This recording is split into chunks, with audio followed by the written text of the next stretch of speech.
on the, on the pro day. Like, All right, so this is Todd McShay. He's been. Let me clear up some of my tabs real quick. Todd McShay has been one of those people that we have been. Let me make sure no music plays. He's Todd McShay has been one of those people who we've been playing a lot of his clips. He's having a lot of things to say. This is going to be his reaction to the pro day. Let's just see how he talks about it. Let's skip forward. I'm gonna play him on 1.5 just to let y'all know. We put him on chipmunk mode. He's the more I listen to Todd McShay, I just realize it's just so many inconsistencies and how he actually just speaks about the draft. And y'all will see. I'll tell y'all when. I'm gonna stop it when he gets to that point. Fair use for all the videos I'm reacting to. everyone is descended on Colorado, and it's not because some major networks are there. It's more because, like, if you want to rob the Giants or the Browns, personnel offices, today's the day to do it. Oh, jeez. I mean, I don't know that I've ever seen bigger. You hear that? I don't know what it is. I don't know if Todd McShay is not a fan of Deion Sanders or what it is. Just the way he covers when he speaks about Shador, and you look at how he speaks about other quarterbacks, he always has just a little bit extra to say when he speaks about Shador. And I'm perfectly fine with you critiquing quarterbacks. That's what you do. I'm pretty fine with you breaking it down. But we've covered him multiple times where it just doesn't make sense. And if you see like he's not consistent at all, because remember, 2 weeks ago, I was showing you how he was talking about Shador to the Browns. He's the perfect fit with Kevin Stefanski. Now, at the very beginning of this, less than 15 seconds in for us, he's saying, oh, if you want to rob the Browns or if you want to, rob the Giants. And so basically he's saying if Shador goes to one of those teams, they're going to be robbing him by being that high of a pick. And it's like, weren't you just saying 2 weeks ago that he would be a perfect fit with Kevin Stefanski in his offense? So I don't know what the issue is, but let's get to it. Bigger contingents. I remember like Dan Snyder and the entire staff, but like going to RG3s, I was there. But it was quite a showing, and we decided, hey, there was a lot of questions leading up to. It was originally, I think it was James Palmer reported that Travis Hunter was not going to work out, and then he kind of, I don't want to say retracted it, but there was new information that, all right, I'll run routes. But he didn't do any of the, there's no 40. It's a trend. We can get into all that other stuff, but essentially, it was a passing session for Shador that was the highlight, and we saw a lot of things from Travis Hunter just as a receiver, but that was the extent of it. I don't know where to begin. I think this. I remember Matt Ryan's pro day, right? Yep, I was there too. Matt Ryan. Yeah, Matt Ryan. Ball was kind of fluttering a little bit. You weren't used to seeing. It just didn't seem like it was popping out of his hand. It left you wanting more, a little underwhelming. This guy's gonna be that high of a draft pick. And you look at the career that Matt Ryan went on to have, right? And I always go back. Jamarcus Russell was the best pro day I'd ever been to, and it was one of the first ones I'd been to. But still, to this day, it may be the best performance I've ever seen. And we saw the career that he went on to have. So I want to put that out there. Let's start with the positives. I thought the further the ball traveled down the field and when he let it rip, that he looked good. I thought there were a handful of throws, 4 or 5 throws, where it's like, oh, that's kind of what I expected to see more of today. I thought a lot of underneath stuff. I thought the ball it seemed loose. The ball was coming out loose from what I saw.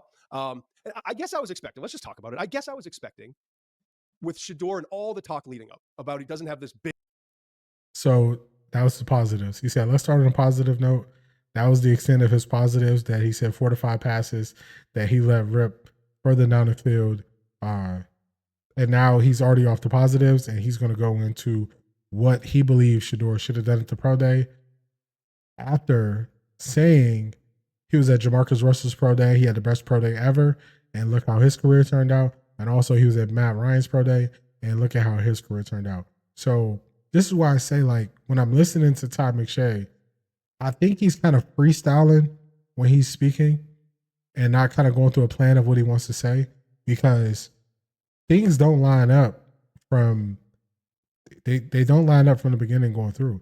It's just kind of weird to me, like, because you are showing that you are saying that the pro day doesn't matter that much.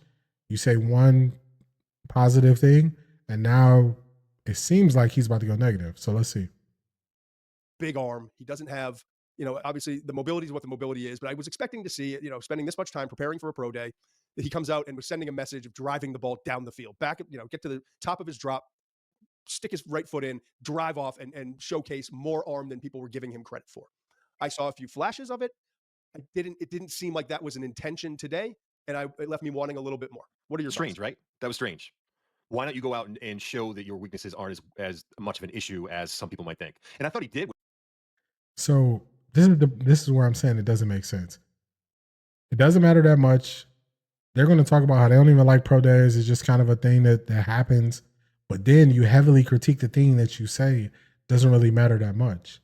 It doesn't make sense.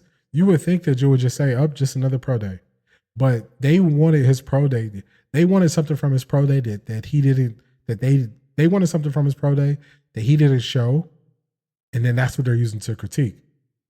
Just it doesn't make sense because either the pro day matters or it doesn't. So you already said the pro days don't matter that much, but then you say he should have, in particular, should have used his pro day to dispel rumors of him not having a strong arm and this, and it's just I don't understand what's the overall point. Like you said, the farther the ball traveled, the better the ball looked, the better the passes looked. So why not do it more of that? I didn't understand that. That was a strange approach to me. I agree with you. I would call them ducks. There was just some ducks coming out of his hands, and they were accurate, which was weird. It wasn't like he was missing, but the ball was coming out loose. It was fluttering, and that was strange to me.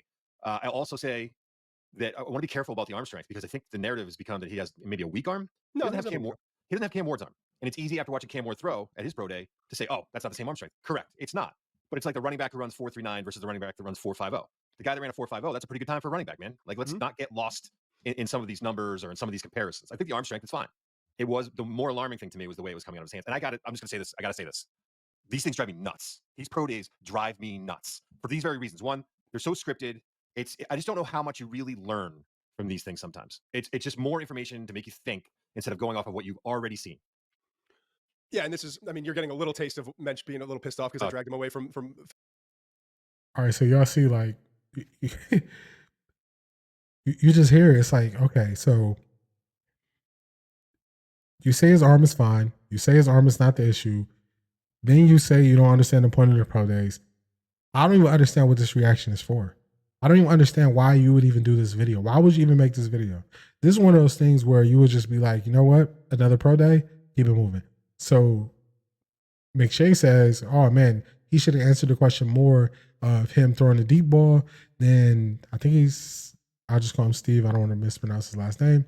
Then Steve says his deep balls look good. They look better than his short throws. Are kind of, some of them sputtered out, but they were accurate, which that could have just been nerves.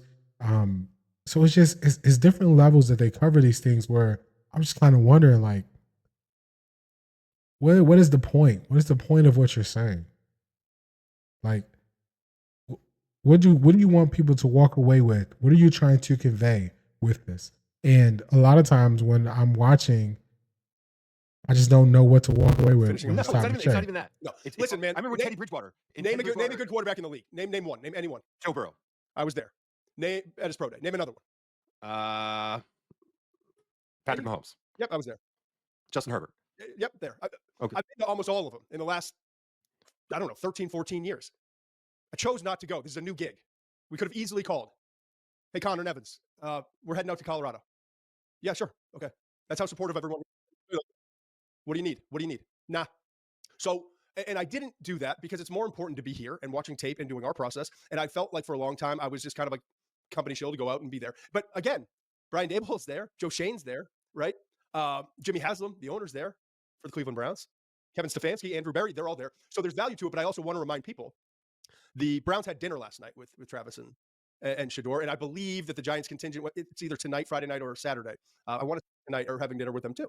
And there's a private workout coming up for both of these guys. So whatever. It is what it is. All those pro days, how much did they affect your evaluations and how helpful were they for you in terms of your process?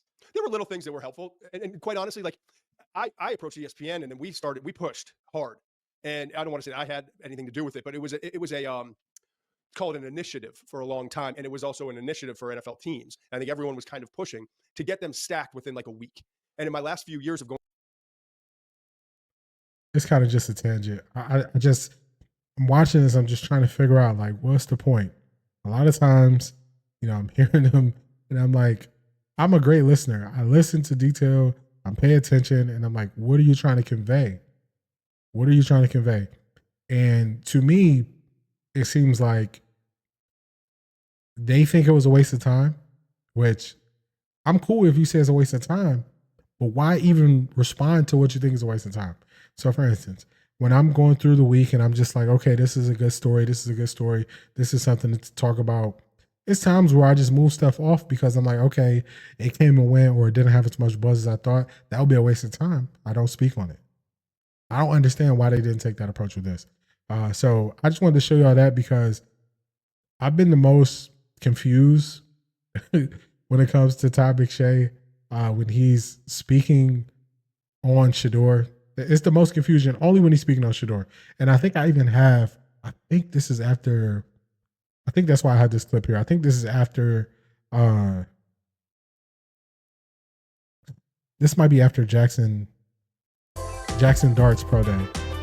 Let's see. It might be. Let's skip forward. I think there's an excellent chance.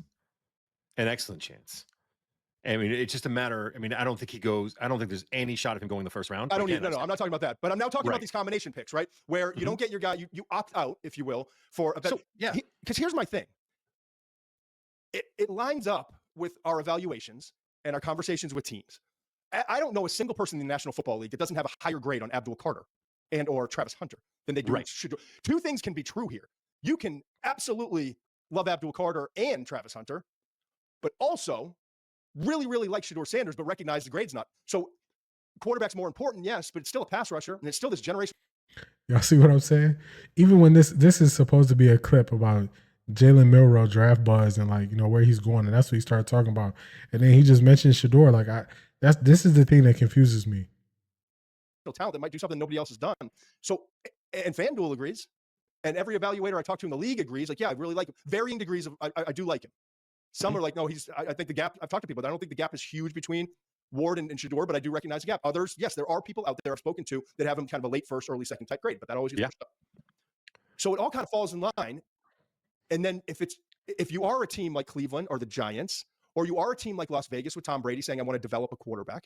Right. I hate this process of bringing in a guy and throwing him in the fire. They don't know what they're doing. They're not being developed and taught a program and taught a system the way that they have to in the NFL at the college level. So you got Vegas at 37, right? I'm just looking at it, and then you get New Orleans at 40. And so we've talked so much about, okay, well, they're looking at the second tier guys. Cleveland's put a lot of work in with the second tier guys.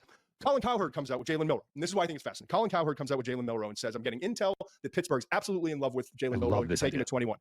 Could take him at 21.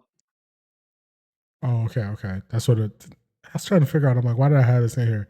But it was basically them kind of hearing that Milroe might go first round. I would be very surprised if Milroe makes it into the first round. I don't see it. Everybody says he is a great kid, super athletic, but he definitely needs to work on a lot of things to be NFL polished. So, you know, I don't see it.